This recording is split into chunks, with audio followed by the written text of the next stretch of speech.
Hey there everyone, it's MisterStubstep and I messed up. I had a 20-minute plus video all fully recorded, opened up a bunch of packages, had some amazing talking points to go through, and I completely permanently deleted the file. So what happens on iPhone is my iPhone doesn't have very much space, so I'm constantly trying to delete extra things. And then once you delete things on iPhone, if you're not aware, for 30 days, they stay in your recently deleted folder. And once you delete them from there, poof, they're gone.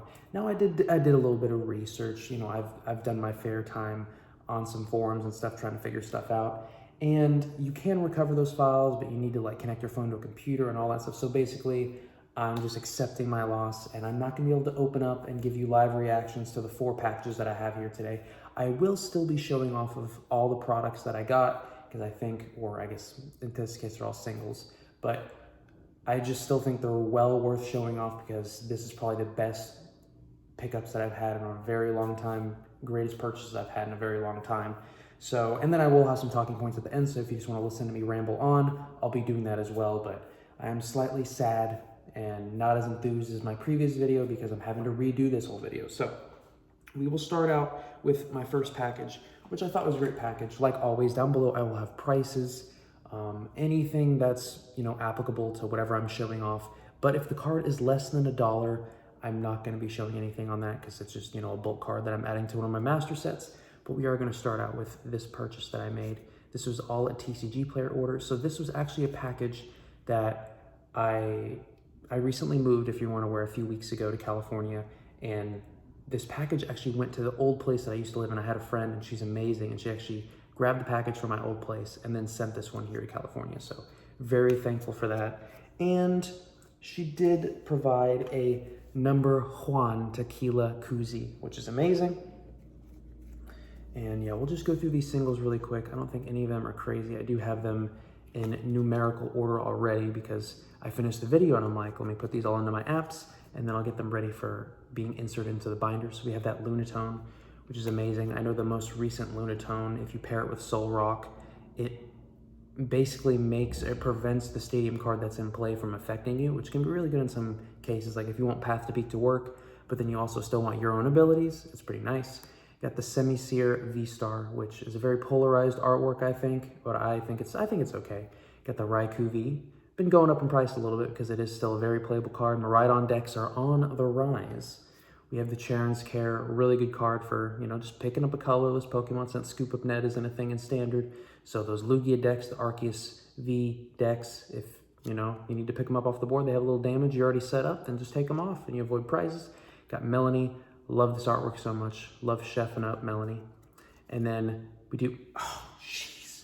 I apologize, I meant to show off this promo. So within that same order, I did get the last Paldea Evolved pre-release promo that I needed. So that is there, and that was that order. Let me know what you thought of that order.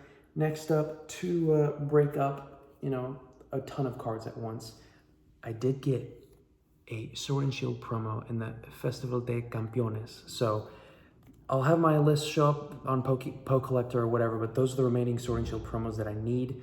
This was one of them, and buying this in English is ridiculous. I'll probably have some eBay listings of it, but getting it in Spanish or Espanol, way better price, same artwork, and it will go perfect in the binder. So I think that is always a deal. Another thing that I did order, and I'm very proud to have this in my collection, but it is a Kirlia Reverse Holo from Power Keepers in a PSA 10.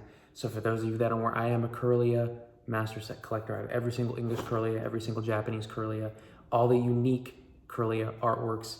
The only card that I'm technically missing is a cameo for Kirlia and the Japanese Gardevoir EX from Scarlet EX on the Japanese side, because Kirlia is in the picture frame in the back.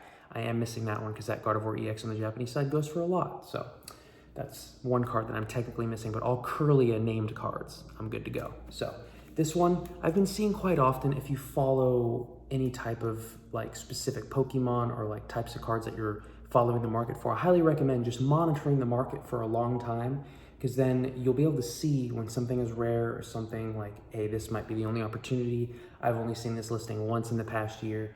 This I've seen listed kind of in a rotation, like every month I've pretty much seen one of these PSA 10s go up. I don't know if it's the same people selling over and over again. I spoke about this in my last recording, but I just looked at the population for it and it's only 7, which I find hilarious, because then that means like the same handful of them just keep getting traded around. Maybe people thinking, oh, they get a good deal, let me you know, resell it for more value. The only reason I scooped this one up is because somebody put this up for a 99-cent auction. And 99-cent auctions are amazing for cards like this because this doesn't have, you know, the Charizard draw or any of those higher end cards. So I just sat there and waited, and because I'm a Curly Master Set collector, I will always be the person paying the most for these cards. So if you're ever selling unique cards like this, the type of person you want to buy is someone like me, but that's still gonna be way cheaper than what this is listed for. These are all consistently listed for over 100. I got it for $83, so I'll take that as a win. And the final card that I got in this, I guess the first part of this video will now be extremely streamlined because it's not me going through packaging and all that stuff and my initial reactions, which still sad about, but please let me know how you guys have been. And this last card that I'm about to show, it is completing a subset of a set that I've been working on for a very long time.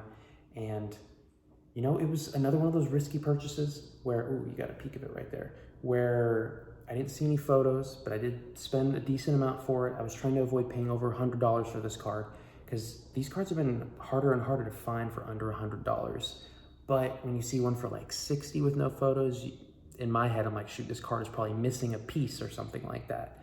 So I found this one, it was for around $70, and you know, it's not too bad. This is the Shining Noctowl from Neo Destiny, the final Shining card that I need. Probably do a photo of my Poke Collector on how many Neo Destiny cards I have remaining.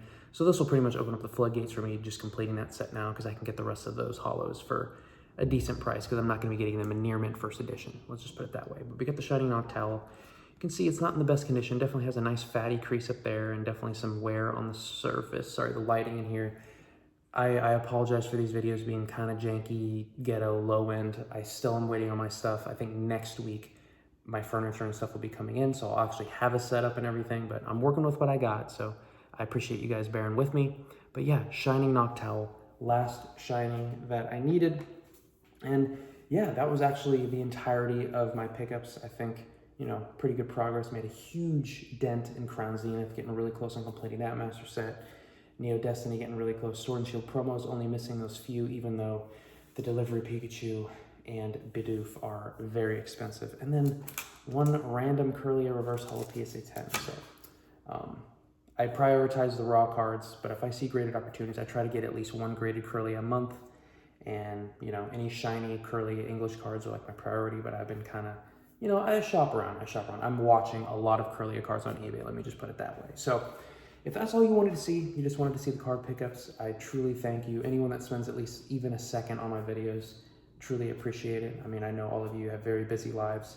So, but if you want to sit around and listen to me go over some of my talking points, I have quite a list and I'm excited to go through them. And I'm going to try to bring the energy back up just like my previous recording. So I'm going to start out with the One Piece live action. So on Netflix, I think they have up to 8 episodes, maybe even more now. I've watched the first like 3 or 4 episodes. And One Piece is an anime that I didn't watch as a kid because I didn't like the art style. I thought it was lame compared to Dragon Ball and Naruto. But eventually I came around to it once they were 500-600 episodes in. I am fully caught up now. I think there's almost 1,200 episodes. And I was hating on the live action. I'm gonna be honest, I was one of the haters. I saw who was being cast. I was like, and I'm gonna be honest. If you look at the track record for previous live actions of anime, it's not the best track record. And let me tell you, I've been very pleased thus far. I met Luffy and I was like, I like Luffy. I met Zoro, I'm like, I like Zoro. I met Nami, and then most recently I met Usopp, and I'm like, wow, the cast is magnifique. And I think Oda picked Luffy, if not picked multiple people to play characters, and I think it's spot on. And then I also heard that the original Japanese voice actors of the anime will also do the Japanese dub of, you know, this live action, which I think is freaking awesome. So super exciting. If you haven't watched it, if you have nothing to do with One Piece, I think this is a good way just to kind of get the feel, especially if you don't like animated or cartoon stuff. It's live action, so it's kind of cool. And it's just wholesome, corny One Piece vibes. I mean, what can you expect? I also visited more of my aunts recently. So the aunt that I visited when I first got here, I hadn't seen her in a decade. So last time I saw her was when I was 18. And then I met up with another aunt, and I haven't seen her since I was 18 either. So it's been a long time. I can now drink. We can kind of talk adult to adult now, which is a different perspective. Because, you know, growing up, you have adult figures, aunts, uncles, older siblings or whatever, and there's always that kind of separation as far as like you're still a kid. But now as an adult, you go through all the same struggles, and you're paying taxes and all that crud. So you kind of just can talk to each other on another level. It was funny because she lives south of LA in Irvine, and then I live in West LA. And she was trying to find a place where I didn't have to drive as far like the previous time. And she ended up picking East LA, so then all of us had to drive like an hour and a half. So I was like, you might as well just pick the place near you, because now all of us just have to drive far. So I thought that was kind of funny, but it was Korean barbecue and it was delicious. I love me some Korean barbecue. I did go to the California DMV. I don't know why I said California DMV. I went to the DMV. And I took my driver's test, which I was very surprised that I had to do that. Did a little, you know, cram studying. You know, that's same old, same old. I am thankful that I'm like decent at test taking. Granted, this is a test that, you know, 15, 16-year-olds can pass. Or I don't, whatever age they can drive here in California. But I felt bad because there's people next to me failing the exam. And I was like, ugh. But also you should probably know a few of these things, at least enough to pass.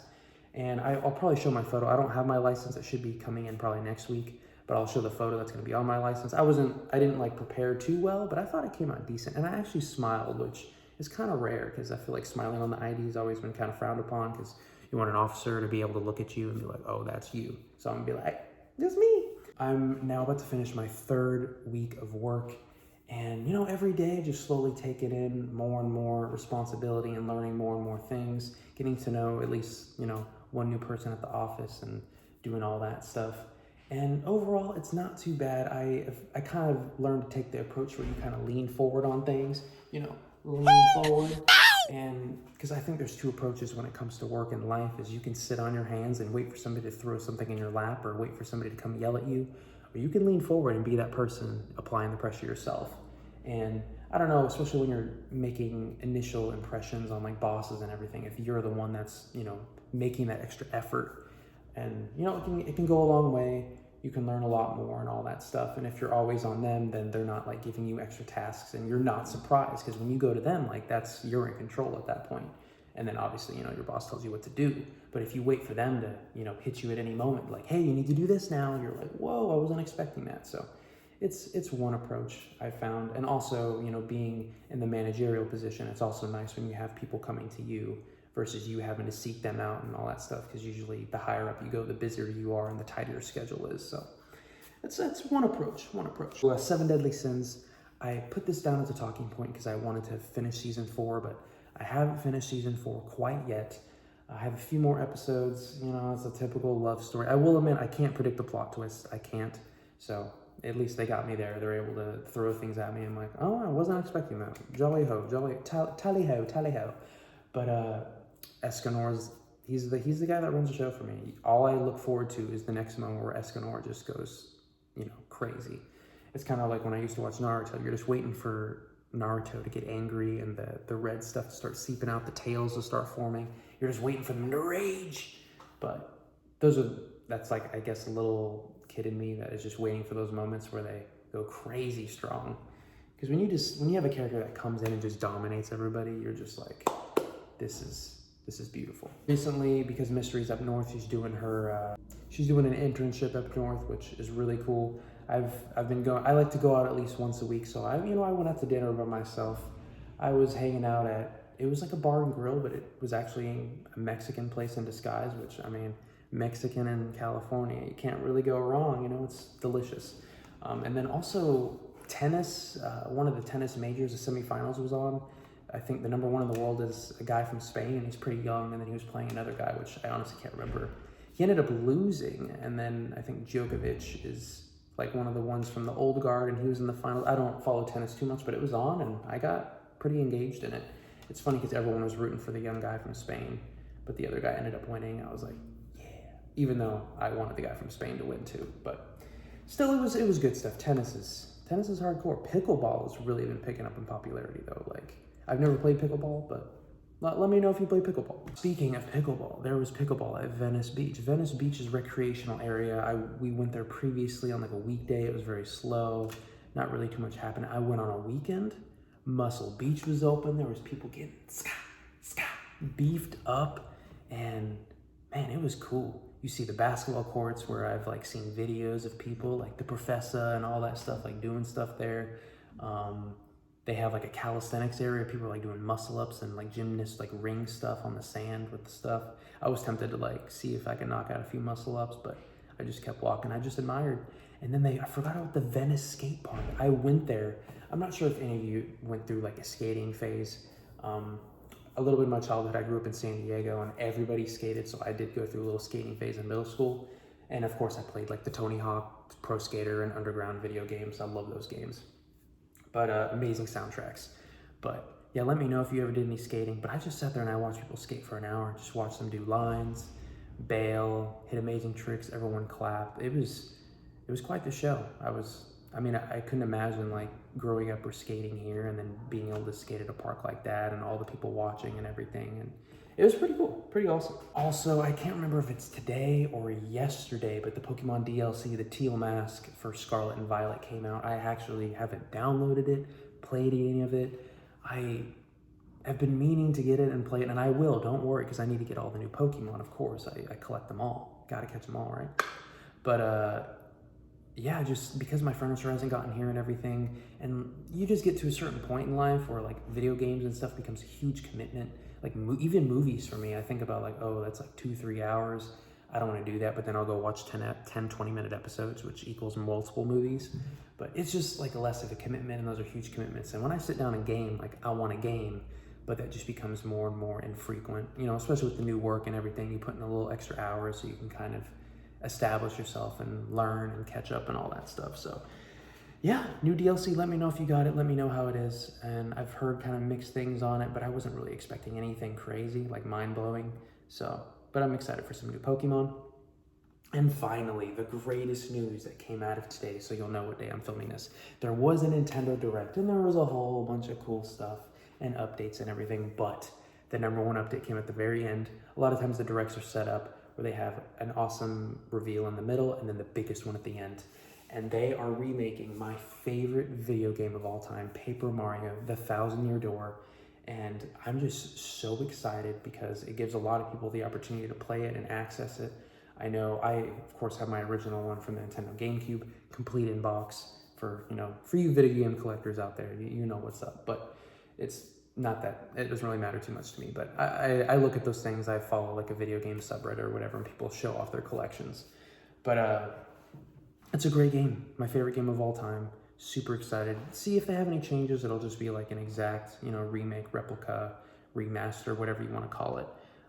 But super looking forward to that. You got Super Mario RPG, which I never beat, so I'm excited to play that and beat it. And then Paper Mario 1,000-Year Door, which will just be a trip down memory lane. Oh my goodness. It almost makes me want to like start streaming or like play video games just so I feel like that would be the perfect game to start out my, my channel or career in that way. But that is actually all of the talking points that I have. I appreciate you guys sticking around, and I appreciate your patience with me filming this for a second time. It's rough, it's late, and I didn't want to film this, but I also knew I needed to get this out. I can't believe I deleted the other one. I'm very disappointed in myself, but stuff like that happens sometimes, and sometimes you just gotta roll with the punches, you know? So I just want to thank you all so much for watching. I do appreciate, you know, anybody that takes any time to check out my videos. You know, I'm just a guy now living in California, and I like to collect things, and I nerd out on a lot of things too. And hopefully we can find some similarities between us. And if we do, feel free to comment down below or hit me up in my Discord. I try to check it out at least once a day. And, you know, we can go back and forth, you know, direct messages or just in like the general chat or in the comments down below. Perfectly open to all that.